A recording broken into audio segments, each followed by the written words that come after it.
by far the most professional Q&A I've ever done. So having produced things for YouTube, what's it like seeing your feature on the big screen?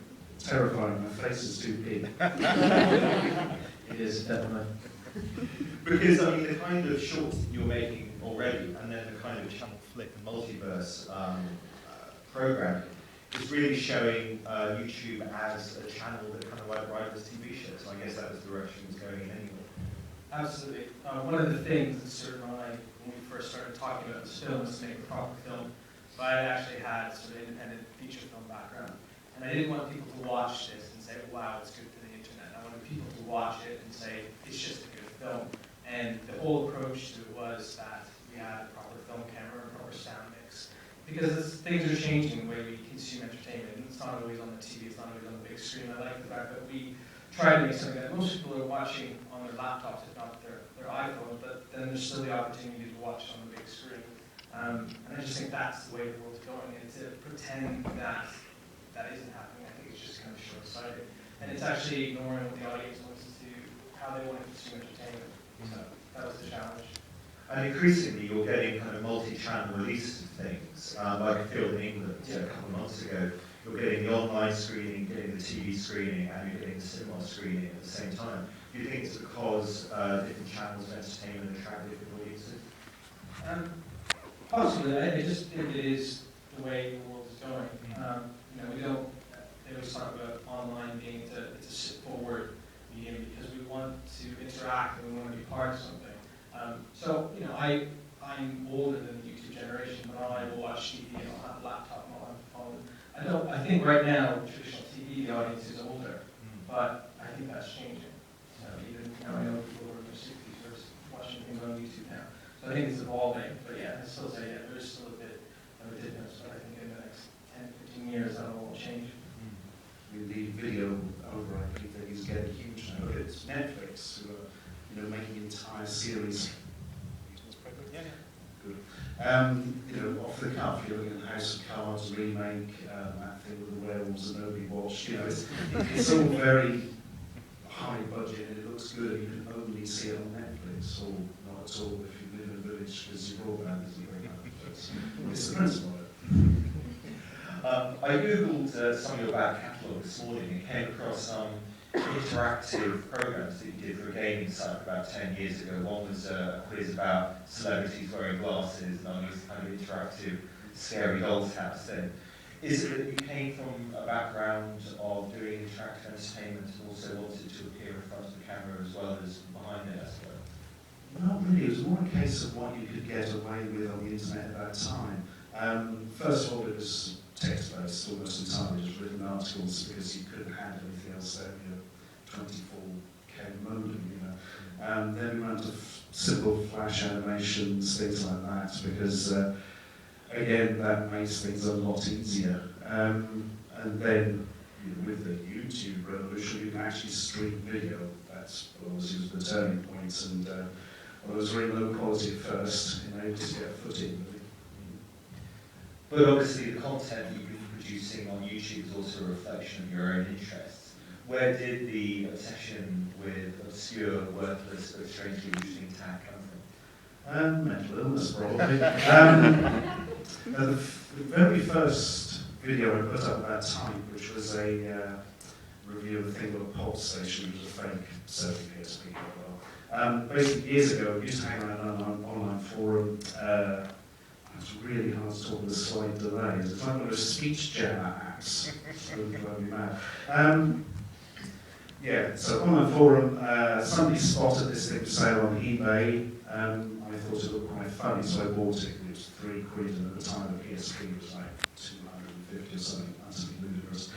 I did a short video about it where I just sort of improvised and talked around it in order for the people on the forum, about 14 people, to see it. Somebody forwarded it onto Beta, the online newsletter, and got seen by a load of people in the days before YouTube and Google Video, if anyone remembers that.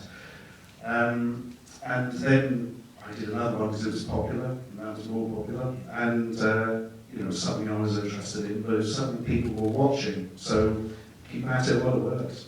Well, I mean, actually, it does seem like you're providing a really good service. That who would think the Chinese were actually producing machines with the same technology as Game Watches from 30 years ago and marketing them as PlayStation phones? The poor souls in the factory. Well, I brought a piece of kit for you to appraise. Oh, good. I'm sure this never happens to you. Yeah. Oh, one that plugs into a television. That'll work. Great. Yeah, well, unfortunately, I have an extension of it. But I thought you might like this as part of your collection. Oh, bless you. It's an NES clone, so it's a built-in gun thing for playing duck hunt. Oh, yes, I'm with you. So, That's nice way out. horrifying. Around an N64 controller that, yeah, looks like it has sex with a stingray. This was the evil offspring. I don't like the lens, it's like it's staring into my soul. Only when the screen flashes. I had one and the gun didn't work. It just flashed in the screen and it didn't shoot anything. That sounds like good. YouTube Live, the comments. No, you can understand what he said, and there were no swear words in it. Having started up the audience interaction, does anyone have any questions for Stuart or the director? Front row. Yeah. Sorry, this is just hard to manage this while, using the camera and everything. How did you get into cult films like the Richard Garrison films, the Ninja Terminator, or the Golden Ninja Warrior, and why did you steal that and such? That's a good question. I don't like stealing things, it's cheap. Do you know, I can't remember where we came across the ninja stuff. I remember buying DVD copies for 15 pence each in book sale. That was the sort of quality. A bit Batman as well. Do you know, I have genuinely no idea. It might have been through Ed Glazer, the American director who's very into that kind of thing. Yeah, I think you worked with him on a web series, I believe, called Ninja the Mission Force. Which Yeah. was a re-edit of literally those terrible ninja films where he edited himself in a similar sort of costume and weaved this hideous narrative around it. It's very funny. Check it out. Ninja the Mission Force. There are 2 series online. You can watch it all for free. What more do you want? Shameless plug. Oh, by the way, sorry. On a personal note, have you seen what's it? I think there's this movie called The Miami Connection. Just wondering if you have. That rings a bell. Is that an 80s? Yeah, it was. I think it was this obscure '80s martial arts film, and I think Draft House Films brought it back up, and it's got a cult following since. No, I don't think it's the one I'm thinking about. The one I was thinking about was more sort of Miami Vice rip-off. Oh right. So no, in answer to your question. Oh right. We could open a can of worms and people start sending you terrible movies as well. Oh, they sent me everything except horses. Well, they did send me one once, so that's not going to them. Guy with the purple shirt. How much of the movie is true to life? Do you have a basement of weird crap under your I stairs? don't have a basement at all. It's a deep source of Get one. Just have one installed. Or your Buy shelves? a really big shovel. Spend a couple of weeks. What could go wrong? Many things. Yes. Your shelves of interesting items, for example, do they live? The shelf of interesting items is a construct for the camera. I just move things off the shelf and take them out of the drawer of interesting items. Tell them that. They need to learn Santa is dead. Actually, while we're talking about the truth of what we see on the screen, how much of that was the beautiful city of Norwich?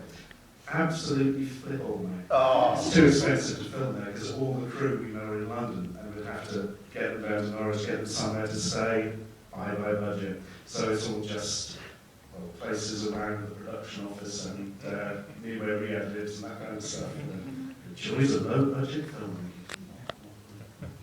yeah, the guy with the hoodie, what's it called? Yeah. If you were to create another film at all, what genre would it be? Pornography. Hardcore. Snuff film. And what was your favourite part about filming The Quest for the Game Child? Do you know, that sounds like a really obvious question. I don't have an answer. I like the whole thing, the whole setup of it, spending time, everybody, it's nice having a big group of people all working towards one goal. Very rare you see that in life, except in wars, mainly badly. I think the one thing that's one of the original scenes was Stuart's idea was the stormtrooper scene. I know that's what you've been thinking about since you were Thank a God kid. I got the biggest laugh. Because that's the most expensive joke by a long shot. Oh dear, it's not cheap to get stormtrooper armor. I thought that about 20 years ago, that joke. Finally got a chance to steal it into the screen. When was that really cool looking library? That was actually in Walthamstow. Yes, In that area, Walthamstow, which is such a cool. strange, there's this amazing, beautiful building which makes no sense with anywhere else in that area. Someone in 1930 said, wow, we're going to make something amazing. They forgot about everything else around it. So, yeah, there's a beautiful building. Walthamstow. Yeah, go the time. I just have to ask, which of Chef Excellence's excellent products would you consider to be your favourite? I had a bet with someone, they bet me 10p that you'd say the meat bags. What's your actual opinion? Let's see, well, I think they only actually release bags, so it's going to have to be in Which a bag, bag. though? The only ones we ever used were the cheese ones. Were they any good? Yes. Did they make the cheese mouldy? No, they were an excellent product. So it really works really well, surprisingly. Wow, that's brilliant, thank you.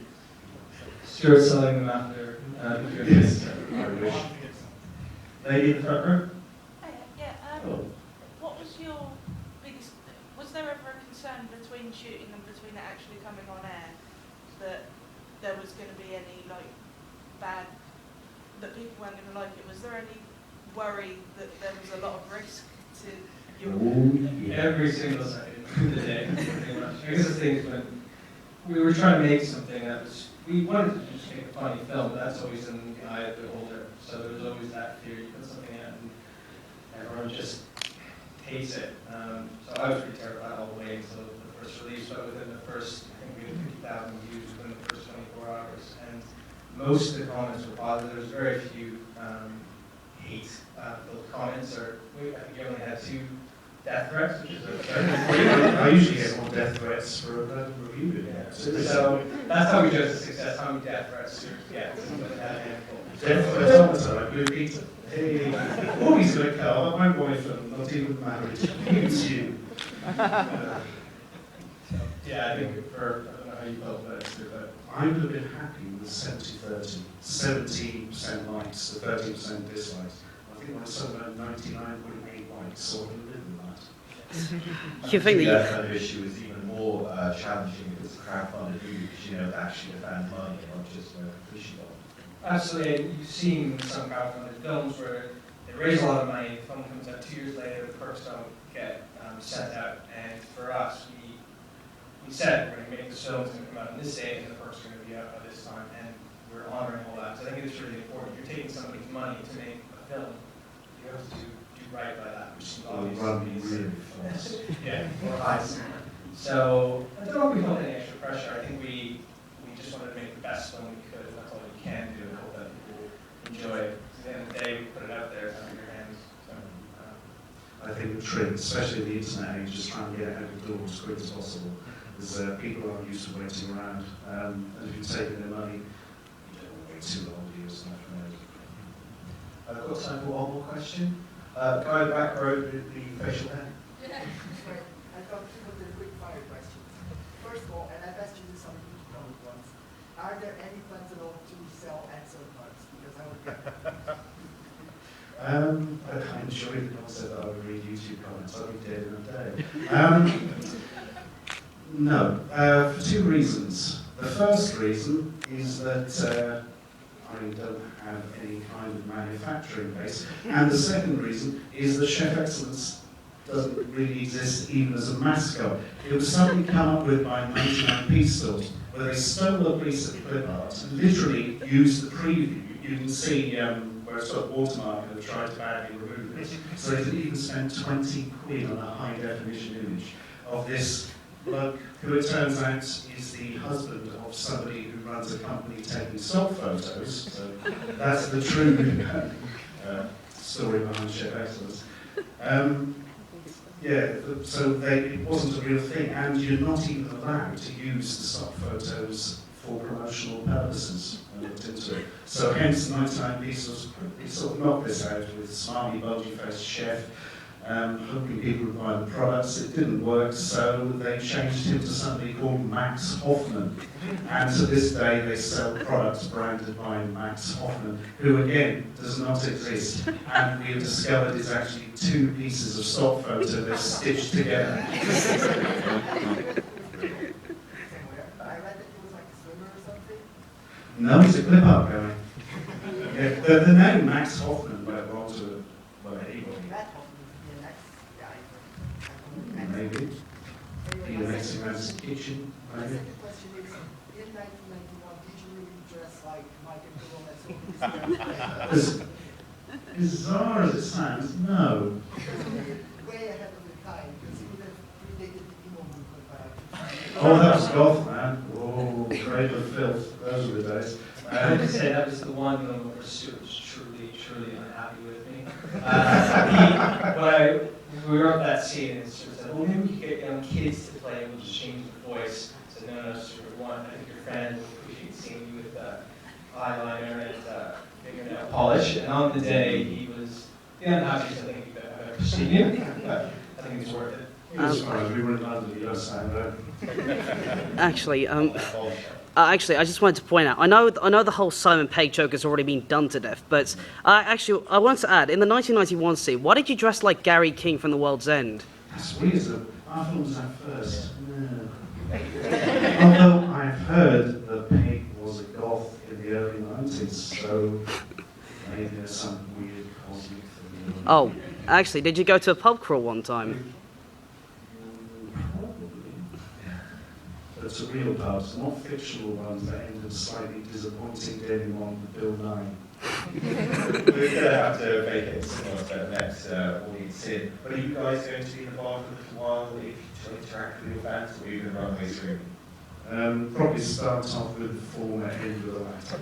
Okay. In the meantime, Stuart, Brianne, thank you very much. Thank you very much.